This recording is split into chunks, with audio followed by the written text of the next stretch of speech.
allez bien. Je vous retrouve aujourd'hui dans la vidéo de ma préparation semi-marathon. Je vous ai demandé sur Instagram si ça vous plairait que je vous fasse ce genre de vidéo. Vous avez répondu oui, donc aujourd'hui je vous explique tout ça. Donc avant de commencer, pour ceux qui ne me connaissent pas du tout, j'avais fait un article sur shapeoflou.com, donc ça c'est mon blog, je vous mettrai le lien en barre d'infos. J'ai toujours fait de la course à pied, donc depuis l'âge de mes 9 ans je pense, mon père m'a transmis cette passion et donc du coup j'ai toujours fait beaucoup de courses d'endurance. Vers l'âge de 13-14 ans, donc là je m'y suis mise vraiment sérieusement, j'ai commencé à faire pas mal de courses.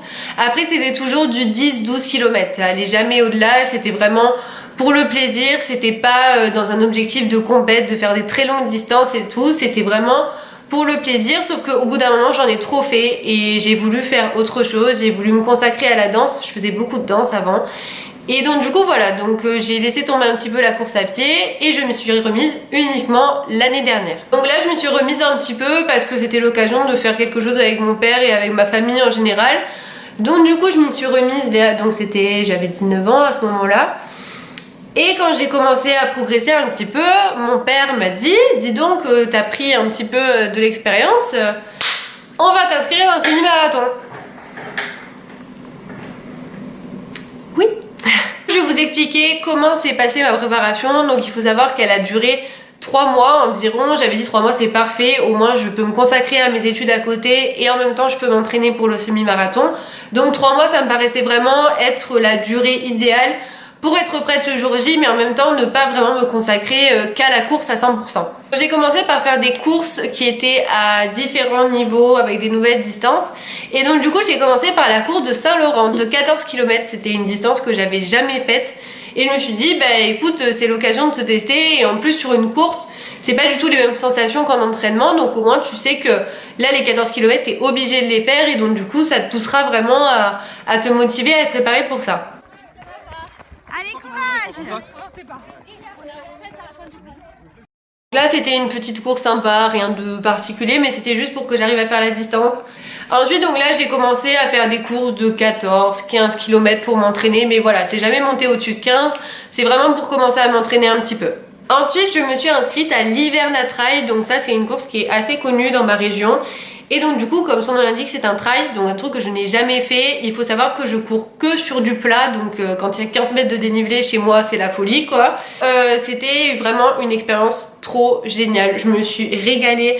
Franchement c'est pas du tout le même effort que sur du plat, on s'ennuie pas. Par contre c'est hyper chaud de faire ça de nuit parce que du coup tu sais pas où tu mets les pieds. Bon t'as toujours la lampe torche hein, mais je veux dire c'est pas...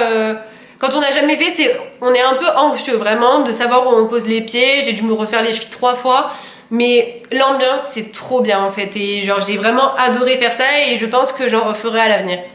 Le mois avant le semi-marathon, on commence les gros entraînements. Ma première sortie plutôt longue hein, on va dire, c'était celle-ci. Donc on a fait presque 17 km, on a fait 16,9 en 1h35 il me semble. Donc voilà, première très longue sortie avant le semi-marathon. Ça s'est plutôt bien passé, les 10 premiers kilomètres ont été très compliqués. J'avais pas de jambes, j'avais rien du tout et finalement à partir du 11e ça s'est débloqué et ça allait tout seul. Donc là je me voyais bien faire 4 km de plus. J'arrête pas de dire donc, c'est une catastrophe et je pense que là pendant la vidéo j'ai fait que dire donc aussi. Bref, c'était ma première longue sortie, on va dire, je sais plus combien on a fait, je vous le mets là. Donc 17 km c'est ça et c'était une trop bonne sortie. Ensuite la deuxième longue sortie, donc là j'étais toute seule cette fois-ci. Deuxième sortie longue avant le semi-marathon et avant-dernière truc et j'ai fait 18 km 6. Ça c'était une super longue sortie. Une semaine avant le semi-marathon, mon dernier entraînement avant la récup, j'ai chopé une bronchite. Que je vous explique la tête de mon dernier entraînement, j'ai cru que j'allais m'asphyxier tout le long. J'ai réussi à faire 16,5, d'ailleurs j'ai même pas fait de vlog à la fin parce que je pense que j'étais totalement en PLS quoi, c'était même pas la peine d'y penser. C'était mon dernier entraînement, ça s'est pas très bien passé comme je vous l'ai expliqué, mais j'ai pas fait que ça hein. Donc à côté je faisais d'autres sorties, 10-12 km, mais c'était à la salle de sport donc c'était vraiment pour travailler mon mental. Et voilà. Je crois que j'ai tout dit pour les entraînements et maintenant on passe au semi-marathon. On arrive à Barcelone le samedi et ce jour-là on est allé récupérer nos dossards. Et le lendemain, À 9h, on devait être prêt sur la ligne de départ. L'ambiance, c'était un truc de fou. Il y avait de la musique partout, il y avait des gens qui dansaient. En plus, on était 16 000.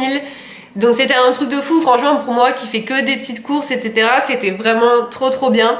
Par contre, on s'était inscrit dans les gens qui comptaient faire le semi-marathon entre 1h50 et 2h. Donc autrement dit, dans les derniers quoi. Pas les derniers, mais je veux dire, c'est pas ceux qui vont arriver en premier quoi. Donc du coup, il y avait une route immense avec les différents départs. Ceux qui comptaient arriver avant 1h20, puis 1h20, 1h30. Donc t'as déjà fait 1 km en cherchant ta ligne de départ. Mais ça c'est pas grave, c'était vraiment, ça met vraiment dans l'ambiance et donc du coup on se dit allez c'est parti, là on est parti pour 21 km, ça va être trop bien, ça va être que du plaisir et voilà.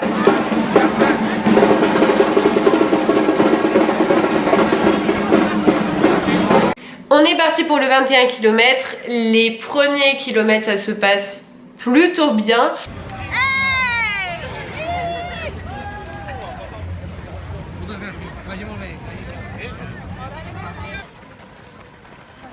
Comment ça va? Ça va? Ouais.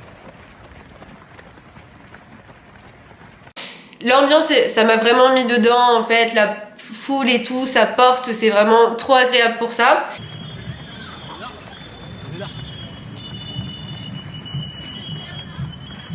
Et là, tu vois le 20 km qui s'affiche devant tes yeux et tu te dis mais là, il faut tout donner vraiment.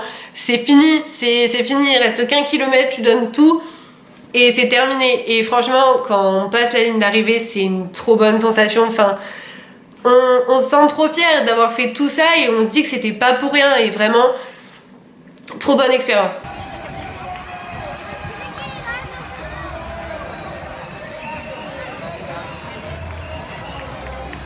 Je crois que j'ai tout dit pour cette vidéo, j'espère en tout cas que ça vous aura plu, vraiment moi j'ai adoré cette expérience. C'était vraiment pour vous montrer que donc ça demande un peu de rigueur mais c'est pas si difficile que ça.